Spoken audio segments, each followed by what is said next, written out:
महाराज जी, मैं आपके दिए गए मार्गदर्शन पर लगभग 1 साल से भगवत मार्ग पर चलने का भरसक प्रयत्न कर रहा हूँ, पर आधा आधा नाम जब भी करता हूँ मेरे जीवन के अभी खाली 3 आधार हैं, आपके दिए गए भागवतिक आदेश और पवित्र आचरण। महाराज जी, मेरा प्रश्न यह है कि जितना फायदा नाम जप करने का होता है, उतना ही फायदा क्या नाम जप सुनने का भी होता है? हाँ, श्रवण कथन का एक ही फल होता है। अगर हम नाम सुन भी रहे हैं कीर्तन आदि के द्वारा, तो वही लाभ मिलेगा। श्रवण कथन का एक ही फल होता है। महाराज जी, नाम से आप बोलते हो भगवत प्राप्ति होती है, तो सहचरी भाव के लिए मंत्र जरूरी है। सहचरी भाव में नाम से नहीं जा सकते। फिर नाम की कृपा से, गुरु की कृपा से, मंत्र से फिर उसकी प्राप्ति। ऐसे खुद नहीं जा सकते कि सहचरी भाव में? नहीं, ऐसे नहीं कर सकते। अलग अलग है ना। सरकारी आदमी हो लेकिन राष्ट्रपति से हाथ थोड़ी मिला सकते हो, है ना। सरकारी आदमी तो गेट तक रहो, ऑफिस में बैठो, ऑफिस में करते होंगे। वो पद वाले, वो संपत्ति वाले, सबके दर्शन होते हैं। अशुभ प्रवाह होता है और पश्चाताप की अग्नि जलते हुए बोलते हैं। इतने बड़े बड़े पद में हैं कि आप जिनकी कल्पना करते हैं कि काश में ऐसा होता, वो हैं। वो रास्ता खोज रहे हैं कि जलन कैसे मिटे। धर्म पूर्वक कर्तव्य करते हुए, नाम जप करते हुए जीवन बीते। वो तो किया नहीं, तो हाथ क्या लगा? पश्चाताप, क्लेश, अशांति, भारी घर में जलन, भारी हृदय में जलन। अब कहां मिटे, कैसे मिटे? क्योंकि पद है, रुपया है, पैसा है, सब है, लेकिन वो नहीं है जो होना चाहिए। बड़े सौभाग्यशाली हैं जो ये बात सुन रहे हैं। इसको धारण कर लो। धारण नहीं करोगे कोई उपाय नहीं है। ये अत्यंत आवश्यक है। बिना इसके बात नहीं बननी। अपने को बड़ा सरल मार्ग मिला है प्रियाजू की करुणा का। वही हम बाह्य विषयों में जब तक सुख बुद्धि करेंगे, तब तक कोई भी आनंद नहीं मिलेगा, चाहे जिस मार्ग से चलो। वो केवल देह का नाटक चलता रहता है। भगवदानंद लेश अंदर प्रकट नहीं हो सकता, बहिर्मुख वृत्ति होने के कारण। तुम ऐसा क्यों नहीं समझते हो कि तुम शरीर नहीं हो? ये शरीर की मांग, ये इंद्रियों की मांग, ये मन की मांग तुम अपनी मान करके अधर्म आचरण, पापाचरण करते चले जा रहे हो। और आचार्य महापुरुष जन कहते, वाहे निरुद्धे मनसः प्रसन्न तुम मनः प्रसादे परमात्म दर्शनम। सीधी बात।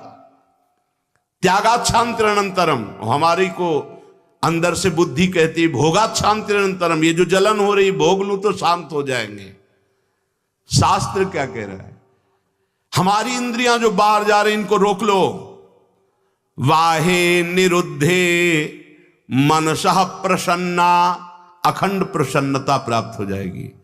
और उसी अखंड प्रसन्नता में मनः प्रसादे परमात्म दर्शनम, उसी प्रसन्नता में भगवत साक्षात्कार होता है। तस्मिन् सुदृष्टे भवबंध नाशो बहिर्निरोधा पदवी विमुक्ते। उसी समय आवागमन चक्र नष्ट हो जाता है, जे ही वो परमात्म दर्शन करता है।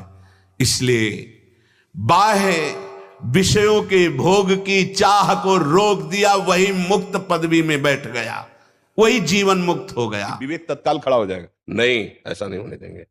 जो सत और असत का निर्णय करे, जो धर्म और अधर्म का निर्णय करे, उसे विवेक कहते हैं। और जो उस पर हावी होकर के निर्णय कराता है, बुद्धि के निर्णय पर जो हावी होता है, उसे कहते हैं विवेक। विवेक बचा लेता है। बोले बड़े विवेकवान हो, ऐसा बुरा फंसाती बुद्धि तुम्हें कि विवेक ने बचा लिया, नहीं बुरा फंस जाते, तो बुद्धि फंसा कहते हैं। और जो बिना सत असत का निर्णय किए, फाइनल में यही जज है बुद्धि। इसी से सारा काम होता है। मन इसी की सलाह से ही चलेगा, अलग नहीं चल सकता। मन बुद्धि को अपने पक्ष में कर लिया है, और मन को इंद्रियों ने तत्काल, मन ने दस्तखत करवाए बुद्धि से, हाँ भोगो। लेकिन विवेक है तो दस्तखत नहीं होने देगा। नहीं, सत्संग में सुना है, ऐसा नहीं होना चाहिए, मर जाए चाहे जाऊं, मैं ऐसा नहीं करूंगा। ये आ गया विवेक। बुद्धि ने तो हाँ कर दिया था। मन ने विवेक मोह भ्रम भागा, तब सब विषय विलास विरागा। विवेक और बुद्धि का अंतर समझ पा रहे हैं? महाराज जी, जब हमारा जैसे समर्पण नहीं था, तो हमने ये 2 जजमेंट में से एक सोचा कि हमें ये करना है, और बाद में उसमें पछतावा के अंदर मलिनता अभी है, बुद्धि अभी मलिन है, विवेक पूर्ण रूप से जागृत नहीं हुआ, इसलिए ठीक निर्णय नहीं हुआ। ये पश्चाताप तो हर एक को होता है, नहीं होता? तो बुद्धि तो काम कर रही थी, विवेक नहीं था। पर विवेक तो साधु संग से होता है, वो बाजार में मिलता नहीं, वो स्वयं देते हैं, उसी से विवेक जागृत होता है। ये विवेक बाजार में नहीं मिलता, नहीं खरीद लिया जाता। बुद्धिमान बहुत है सब, विवेक नहीं है। विवेक है साधु संग के।